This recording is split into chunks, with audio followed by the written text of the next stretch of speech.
should not be denied that being footloose has always exhilarated us. It is associated in our minds with escape from history and oppression and law and irksome obligations, the absolute freedoms. And I also know how important it is in life not necessarily to be strong, but to feel strong.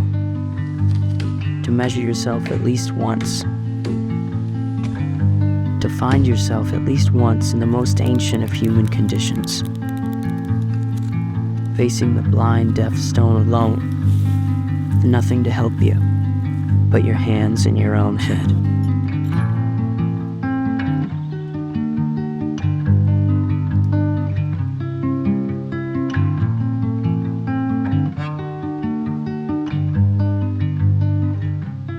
The first philosopher I fell in love with was Rousseau. As an angsty teenager who couldn't relate to my peers, I was looking for answers essentially to figure out why I enjoyed walking alone in nature so much, when it seemed that most people my age would rather do anything else. And in my Google search for answers, I stumbled upon a book titled Reveries of a Solitary Walker. The title alone drew me in, promising a kindred spirit who, like me, found meaning in walking in solitude. I imagined Rousseau's work would offer a sort of philosophical explanation of these experiences, and perhaps validate my feelings and provide me with a framework to understand them. However, when I began to read, I quickly realized that this was not the philosophical treatise on walking and loneliness that I had anticipated. Instead, it was more the reflective monologue of an old man sharing the accumulated wisdom of a lifetime. Yet, despite this initial disappointment, Rousseau's ideas captivated me in a way that no other philosopher had thus far. While I could appreciate his contributions to political philosophy, it wasn't his thoughts on the social contract that spoke to me. What drew me in was his profound reverence for nature and his belief that it was superior to the constructs of society. In a world where many classical philosophers had devoted energy to defending the virtues of civilization, often elevating certain groups, be it white people, men, or the so-called civilized, Rousseau stood apart. He dared to challenge the prevailing notion that civilization was inherently good, suggesting instead that society often corrupted the purity of human nature. And Reveries of a Solitary Walker was the first philosophical work that I read from beginning to end, and even though it wasn't exactly what I'd been searching for, it opened the door to new ideas. His reflections were not just about solitude or walking, they were about a deeper connection to the natural world and a critique of the artificial societal norms. Perspectives that resonated deeply with my cringe teenage self, and still somewhat to this day. I've always found the cruel and oppressive tendencies of humans to be excessive and pointless, and a lot more twisted than the horrors that occur in nature. The very institutions political philosophy claims were supposed to be arbiters of order and civility had already seemed to perpetuate inequality, prejudice, and violence. In stark contrast, my encounters with nature were sources of purity and truth. Nature in all its rawness was neither cruel or oppressive. It simply existed. In the natural world, I found a sense of peace, I think, and belonging that was absent in the human-made environments around me. And this sentiment was captured perfectly in the film Into the Wild. The first time I saw my deepest desires reflected on screen was in this movie, and the soundtrack with its hauntingly beautiful melodies still evoke that same feeling in me. A yearning to just leave everything behind, to escape to a place where nature is omnipresent and where I could be alone with my thoughts. The film encapsulated a sense of adventure, freedom, and rebellion against the constraints of consumerism and societal expectation. And it spoke to a desire that I knew many others shared, the longing to disconnect from the artificiality of modern life and reconnect with the simplicity and authenticity of nature, which seems to be a trend still today, if not even more so. In our late-stage capitalistic and technological reality, it seems more tempting than ever to just one day pack your bags, throw away your phone, and never return. We're all walking together in solitude anyways, so what would be the difference, right? However, as Into the Wild poignantly illustrates, escaping into the wild nature is not as easy or idyllic as it might seem. Growing up in Norway, a place with very harsh weather conditions, we're taught as young children to approach nature with both respect and fear. You're encouraged to make use of it as your playground, but also to never forget that you're always at the mercy of the harsh and unforgiving reality. The reality of living unprotected in nature is not as idyllic as most people imagine, of course. Not only can it be challenging and in some cases impossible, but I also think that this way of escaping quickly delves into a sort of morbid selfishness. The actual reality of the character that is Chris McCandless in Into the Wild reflects, I think, the sickness that needs escapism. Obviously, while it's understandable to wish to just get away from it all, it doesn't make your attempt to do so any less selfish or destructive. If you have to start stealing from people to survive and destroying nature excessively through your own stupidity, then you're being a net negative and a selfish presence in a natural environment, and refusing to recognize some of the very real benefits of modern technology, like, say, a vaccine that could prevent another Black Plague, just because you want to live a simple life, is at its core hurting people and hurting nature, which is precisely what you're claiming you're trying to escape from, right? But then again, extreme conditions do tend to pull out the worst in people.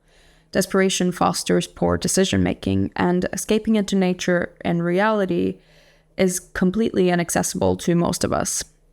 It's unrealistic and not sustainable for most people to do, which is why I myself has not done what my teenage self might have wished and wanted me to do at this age. And instead, I've opted to do what most Norwegian people do, and that is to just escape instead to my hytte.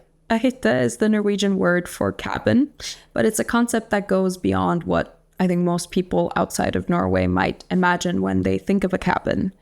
In the United States or most of Europe, when someone mentions going to a summer house or winter cabin, it often carries with it connotations of wealth, status, and luxury, because these are often large, well-appointed properties that serve as a sort of retreat from everyday life. However, in Norway, a hytte is something quite different, both a lot more modest and deeply rooted in our culture. In Norway, owning or having access to a hytte is not necessarily a sign of affluence. While it is true that Norway is a wealthy country by global standards, the hytte is not typically seen here as a status symbol in the way that a vacation home in, say, the Hamptons might be. This is largely because access to a hytte is almost universal in Norway.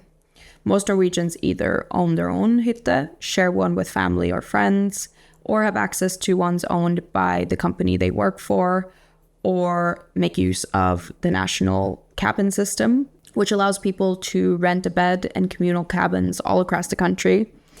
And I think this widespread access to hytte is one of the aspects that reflects sort of a deep cultural value that's placed on nature and simplicity, rather than of luxury and exclusivity.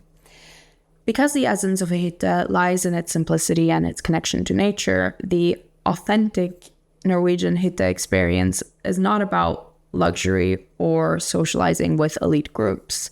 In fact, the most cherished of hytter are the most basic. These are small, remote cabins that might not even have plumbing or electricity. They're often places where people go to disconnect from the hustle and bustle of their modern lives, to embrace a slower and more deliberate pace, and to immerse themselves in a natural world. For many Norwegians, then, true luxury is found in the opportunity to escape the pressures of daily life, to enjoy a quiet solitude of wilderness, and to reconnect with simple pleasures like chopping wood or cooking over an open fire or hiking in the mountains. And this cultural practice reflects an ethos that values egalitarianism and your relationship with nature.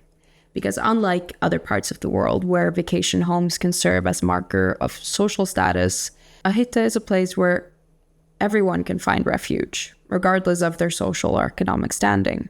Or at least, this was the intended idea. Unfortunately, today, there is definitely an influx of this sort of exclusive Hampton-style hytte as well. But it was a tradition that brought people closer to the land and to each other in its original form, emphasizing a shared experience over material wealth. And this connection to nature and simplicity is not just a modern trend. It's a way of life that's been a part of Norwegian culture for centuries. The practice of moving from the valley or a town into smaller huts in the mountains has deep historical roots and good reasoning, because these seasonal movements reflect a natural rhythm of life tied to land and changing seasons. Historically, budeier or dairy maids would move with their cattle to higher pastures in the summer, living in very simple seterhus, while fishermen retreated to their boats, or sharks as we call them. The tradition of a second home tied with the season allowed Norwegians to escape into a more solitary life that was connected with nature, with the comfort of being able to return to society when needed or when the seasons demanded that they do. But what's the point? I think this tradition offers a more balanced way to satisfy the human longing to escape into the wild. It's natural to crave solitude, to seek refuge in peaceful natural environments away from the chaos of everyday life. And there's value to being somewhat inconvenienced by the simplicity of a tiny hut without modern amenities like running water. Because having to fetch water from a nearby source serves as a powerful reminder of the realities that I think we often take for granted in our urban designed lives. It reconnects us to the fundamental of existence and highlights the luxury of our modern conveniences. Yet the fact that dairy maids and fishermen built structures in the mountains and along the coast rather than simply sleeping out in the open is also a testament of our need for protection from the elements. We've always sought shelter, whether in caves, huts, or homes, and we've always prepared for the future by storing food and creating tools to survive the winter. Today, we take vaccines to prevent diseases and take precautions like avoiding fires during dry season to prevent disasters. These are the responsible ways of living in the wild, or closer to what could be considered a natural way of life for people in places with distinct seasons, anyhow. All that to say that this desire to escape or live naturally is not about abandoning moral responsibility under the guise of following nature's law. Nature, as I've come to know it, is a system of interdependent relationships between animals, plants, and everything in between, where responsibilities and considerations are essential for balancing. It's not about just loving everything equally or adopting extreme lifestyles, but about recognizing the consequences of our actions, just as the wolf that kills recklessly would harm its pack by wasting so much food. We learned the importance of balance when we spend time in nature, like fetching water from a river and understanding the need to keep it unpolluted. Recklessness, in this sense, has consequences not just for ourselves and the people that we live with, but for every living being that relies on that same water source. And another key aspect of the hytte is that these cabins are not permanent residences, and that is intentional. That's sort of a part of the point. The temporary and seasonal nature of a hytte reflects the duality that exists, I think, within all of us. We crave social interaction, but also need solitude. We enjoy the convenience of cities, but also yearn for untouched nature. Embracing both aspects enriches us, and it's crucial that one does not destroy the other. Ensuring there's still wild nature to return to is vital, just as it's important to continue developing shelters that offer safety and comfort. The balance between these two worlds, nature and society, I think allows us to appreciate and benefit from both, ensuring that each remains intact for future generations.